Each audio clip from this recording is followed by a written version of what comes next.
Halo sahabat semuanya, salam giat. Berjumpa di channel Al.Andawi Andi. Jangan lupa klik tombol subscribe dan nyalakan loncengnya ya. Terima kasih. Assalamualaikum warahmatullahi wabarakatuh. Jumpa kembali bersama Al.Andawi Andi. Saat ini kita sudah bersama dua mahasiswa magister, Imam dan Irfan.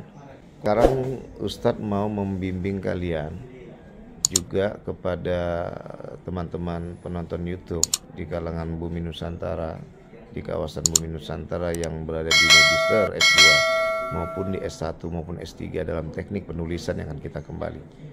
Baik, sekarang kita fokus ya. Ketika dalam menuliskan teknik penulisan ya, ini kan dibuat bab ini sudah dibuat bab, kemudian taruhlah ini pendahuluan atau apapun judul sini, ini namanya ya bab, dan di saat masuk A yang disebut dengan subbab. Taruhlah yang bisa kita tahu, misalnya di sini latar belakang masalah. Ini contoh. Sekarang lihat ya.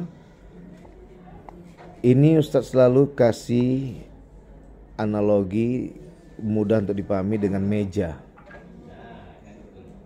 Ya kan? Inilah dia. Ketika kita masuk pintu pertama, jumpalah bahasannya seperti taruhlah ini meja. Contohnya meja lah gitu ya. Nah, di dalam meja itu apa aja? A. Ini kalau tadi pendahuluan latar belakang masalah, ini biar mudah kalian memahaminya ya. Hingga akhirnya kenapa ini Ustaz jelaskan?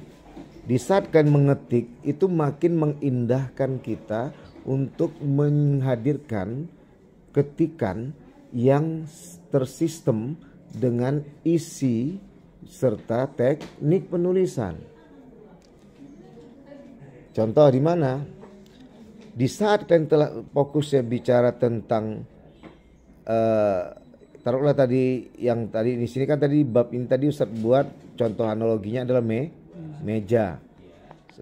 Di meja itu ada kaca, kemudian inilah kaca misalnya kan, B ada apa namanya, ada laci, ini taruhlah ini ada kaca nih, ini kaca ya, ini kaca ini kaca ya. Kemudian di sini B-nya ada laci, tapi ini enggak huruf kapital semua, jadi yang kapital di awal, laci. Kemudian C-nya adalah ini ada laci, ini ada lemari kecil, C lemari. Bisa dipahami? Ini bayangan kita, ini latar belakang masalah, ini rumusan masalah, ini tujuan penelitian. Sudah paham?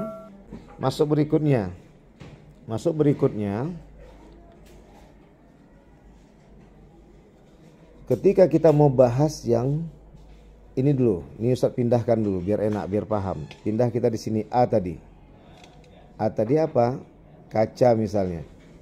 Karena di bab tadi bahasannya meja. Bahasannya meja. Sudah? Kalau udah ini kita bahas kaca.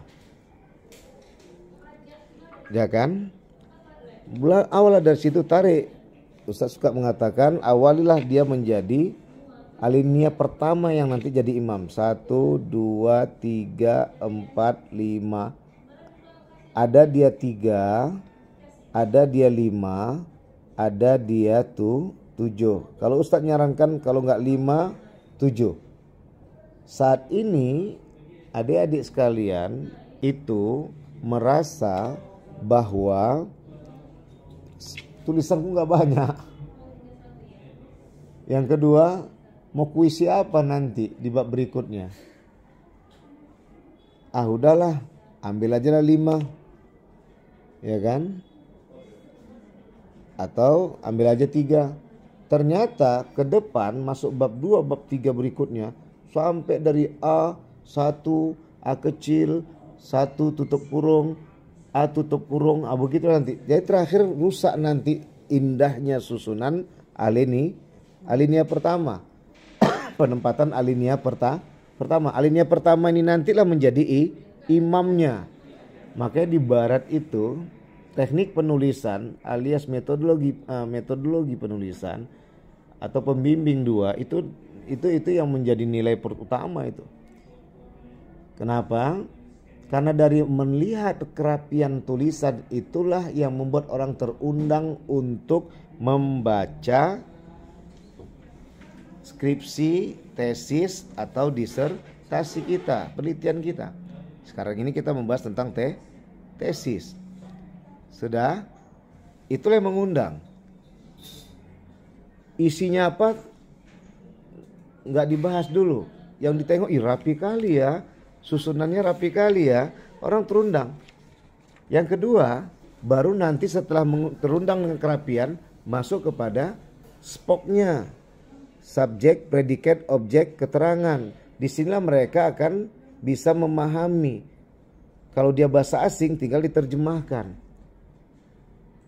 Kadang kita bahasa lisan kita masukkan ke bahasa tulisan. Orang mau membuka, mau mengeditnya pun, mau menerjemahkannya pun jadi susah.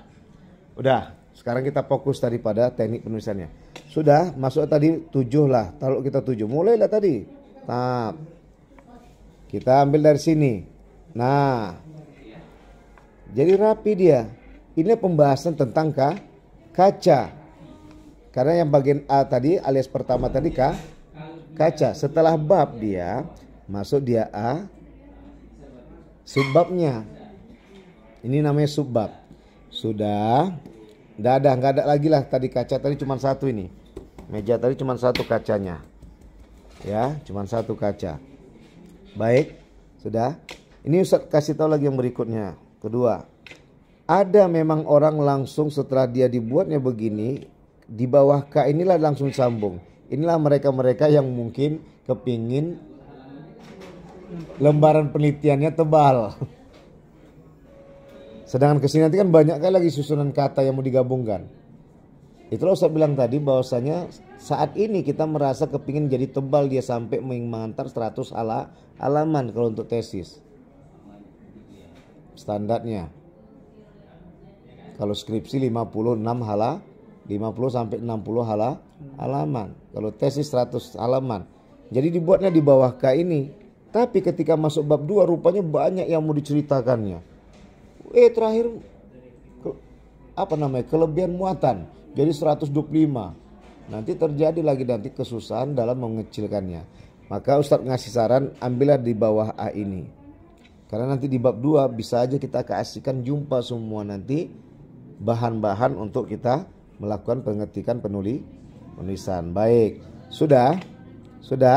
Kaca tadi kan cuma satu ini, nggak ada dibahas. Baru masuk yang B. B tadi apa? Laci. Kalau dalam bab 1 itu istilahnya rumusan masalah ini Ustaz biar buat Irfan dengan Imam paham, ngerti. Ini ada filosofinya ini. Laci. Dalam laci itu apa aja diperiksa tadi dalam laci. Ada buku, ada kertas, ya kan? Kemudian ada amplop, ada lem, ada pulpen. Maka dibuatlah tadi sini. Dalam laci itu 1. Kenapa di bawah L? Karena inilah menceritakan tentang ini laci ini tersistematis ya kajiannya dengan apa yang ada diisi. Dan diisi tersistematis kajiannya dengan apa yang ada di laci. Maka dibuat tadi 1 kertas, 2 apa lagi? Amplop, 3 pulpen. Dan ini semua adalah bahasan di laci. Oke, menarik. Sekarang kita bahas pulpen. Ambil tarik tadi 1, 2. Dari mana nariknya Ustadz? Ini ambil dari atas. Ambil dari atas nih. Mulai dari sini. Pulpen adalah bla bla bla bla bla bla bla. Terus ke sini dia larinya. Di bawah 3. Rapi nggak? Terlihat rapi. Terlihat rapi kan? Maka terlihat rapilah dia ketika itu. Dah. Sekarang Ustadz mau kasih tahu. Kenapa ketiga ini Ustadz kok nggak ke B? Bahasan Bapak tadi itu kan sampai lari ke B. Kalau udah lari ke B ini namanya ngerumpi. Kita kalau masuk ketika ke pulpen adalah bla bla bla bla bla langsung lompat ke bawah B. Berarti kita telah mengkaitkan cerita pulpen ke laci, nggak ada hubungannya lagi, kita fokus ke pulpen.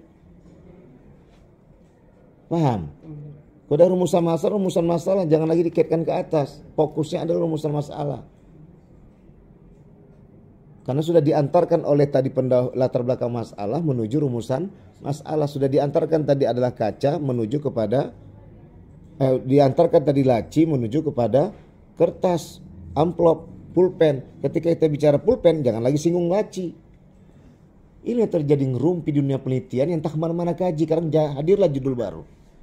Makanya ada rentetan deskripsi, tesis, disertasi. Ketika muatan kepada tesis, jangan dipaksa pada disertasi. Ketika masuk pada disertasi, barulah di situ hadir teori. Di situ jadi doktor dia. Yang tesis nggak bisa dipaksakan kepada disertasi. Yang skripsi tidak dipaksakan kepada tesis. Tapi kalau dia punya muatan untuk bisa menganalisa, monggo silahkan.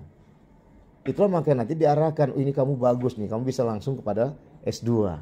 Yang di S2 nanti bisa kamu langsung pada S3. Itulah salah satu penyebab orang malas menulis. Dah, maksud kita pulpen adalah suatu benda, alat yang mampu untuk memberikan cairan yang tercantum dalam kertas. Tapi di bawah 3 ini, kenapa konsentrasi pulpen? Enggak, jangan di bawah B. B ini adalah laci. Sedang laci tadi ada bahasan, laci itu udah membahas kertas, amplop. Sekarang pulpen fokus pulpen. Enggak ada kajian kepada amplop. Itulah filosofinya kenapa diletakkan di bawah 3 atau 1 kertas di bawah L, bukan di bawah B. B itu adalah tentang bagian yang menceritakan tentang dari bab. Bab tadi ada apa di dalamnya? Ada A, ada B. Tapi B waktu itu membahas tentang laci atau rumusan masalah, maka diletakkan dia di bawah L-nya, bukan di bawah B-nya.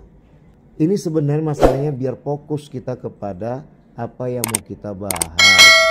Jangan dikaitkan sampai begitu filosofinya gitu loh. Ini bukunya belum jadi. Ya, udah selesai begini, ini dia begitu terus. Sudah. Ini baru setelah pulpen, rupanya di pulpen di laci tadi ada pulpen. Pulpen tadi ada bukan satu aja. Ada pulpen cair. A, pulpen cair. B, pulpen kering. Oh, rupanya pulpen kering tadi bukan hanya satu aja. Ada pulpen kering yang berwarna hitam. Ada pulpen kering yang berwarna biru. Jadi jelas ketika kita bicara tentang pulpen kering yang warna hitam, nggak ada dikaitkan dengan pulpen cair. Begitulah indahnya meneliti itu. Bisa dipahami?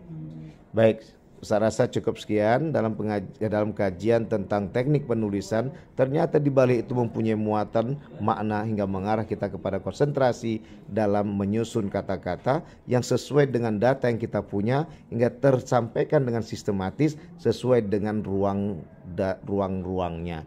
Sekian, berjumpa lagi nanti dengan Al.Andawi Andi di video berikutnya. Terima kasih. Salam giat. Wassalamualaikum warahmatullahi wabarakatuh.